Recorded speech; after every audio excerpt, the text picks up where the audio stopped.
Hello. This is Antje from Byte Shuffle. Thank you for always watching our videos. This time, I've put together a summary on how to navigate the mono-black Pox matchup when playing Doomsday, along with some thoughts on sideboarding strategies. While playing a league, I ran into a nostalgic deck, so I decided to make a video about it. My gameplay ended up being pretty sloppy in this match. Since there's really nothing but points to reflect on, I'll make this a video where I share what I was thinking during the game and how I could improve after looking back at it. There's also a link to the pile breakdown video in the description, so feel free to check it out. Here is the deck list we will be using this time. I'll take a mulligan since I don't have any lands. I put Force of Will and Brainstorm on the bottom.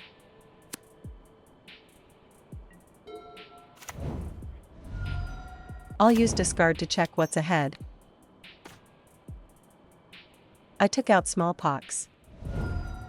It looks like my opponent is on mono-black Pox. Surveil's effect sends it to the graveyard. I'm going to dig for a land. I put Thassa's Oracle Brainstorm Personal Tutor on top and drew accordingly. I wasn't sure whether to shuffle here. After tutoring for Doomsday with Personal Tutor, I thought it might be better to use Brainstorm just to find lands and then lead Doomsday on top of the library, so I drew into it. From Ripples of Undeath, my opponent flipped Unstoppable Slasher, Mishra's Factory, and Smallpox, and they picked up the Smallpox. I'm going all in. From here.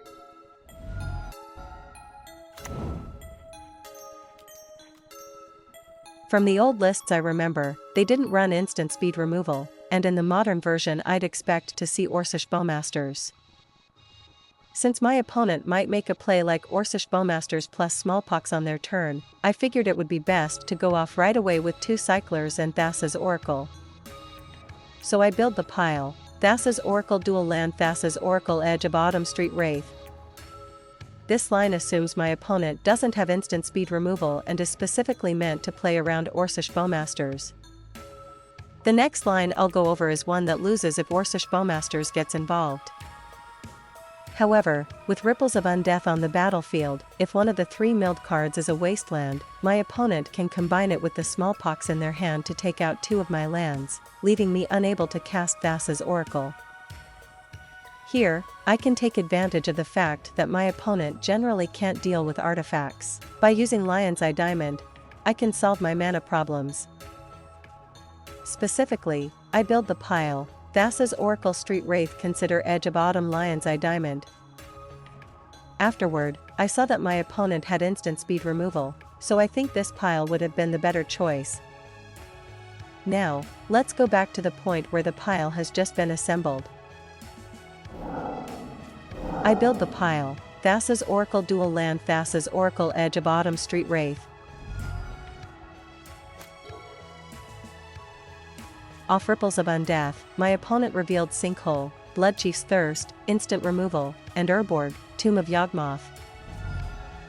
My opponent picked up Sinkhole. If I pass the turn I'll lose, and even though my opponent is likely holding up removal, I'm going for it anyway. After the game, I checked the numbers on instant removal and found that people usually run about 2 to 4 copies. Before sideboarding, I'd like to review the list we used. First, the conclusion.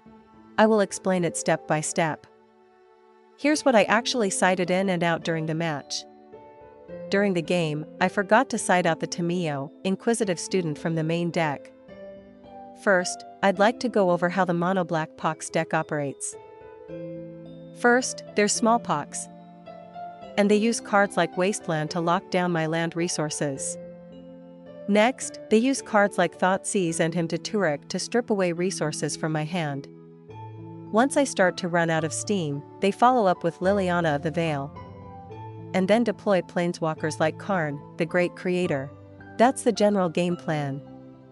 Now that we've reviewed the deck's overall game plan, let's take a look at the individual cards. These are the cards from Mono Black Pox that matter against Doomsday.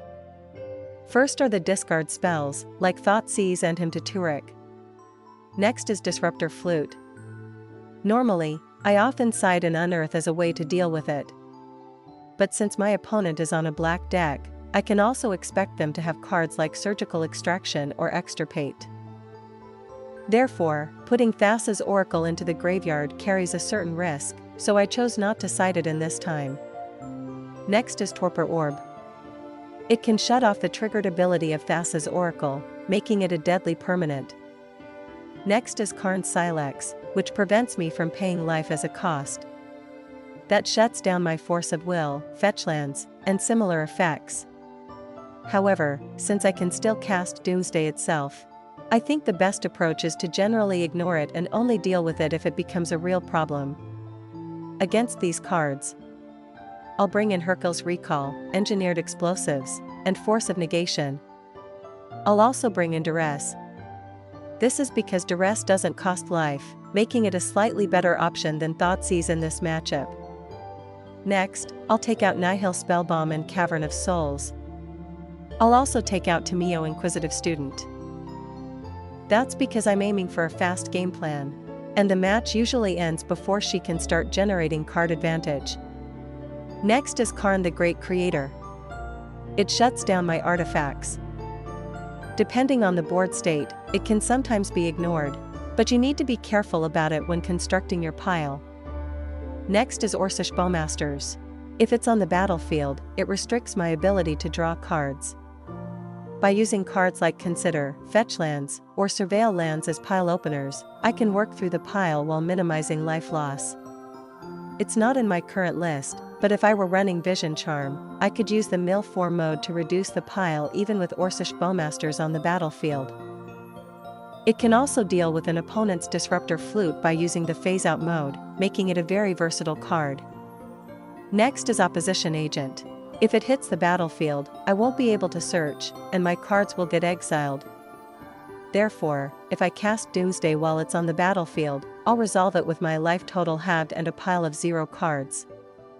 So it's worth keeping in mind that if I want to win after casting Doomsday in that situation, I'll need to cast Thassa's Oracle directly from my hand.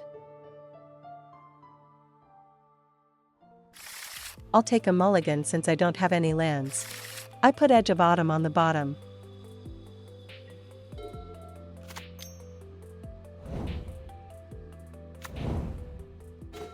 I'm going all in. From here, I'll increase the mana needed for the combo. My opponent played Dark Ritual into just a Null Rod, so it looks like they don't have any discard. Since I have Hercule's Recall and Force of Will in hand, I should be able to handle a top-decked Disruptor Flute. The next things I need to watch out for are land destruction spells like Smallpox, Sinkhole, and Wasteland. To play around Wasteland, I'll include a fetch land and an island, and I'll also add a dual land in case my lands get destroyed more than expected. For the rest, I couldn't come up with anything better, so I went with 2 copies of Thassa's Oracle. I build the pile, dual land island Thassa's Oracle fetch land.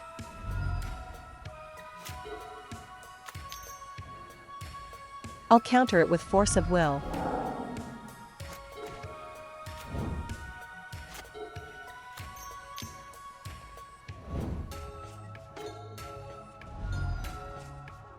I win the game with Thassa's Oracle.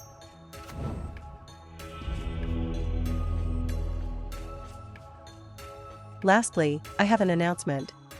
I'm posting the concepts behind the images used in my videos, as well as small flavor-inspired stories, in the YouTube community section.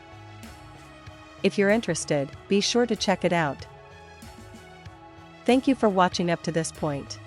I apologize for the many play mistakes. I hope to improve at MTG together with everyone. If you enjoyed this video, please consider subscribing to the channel and giving it a thumbs up. See you next time. This is Antya.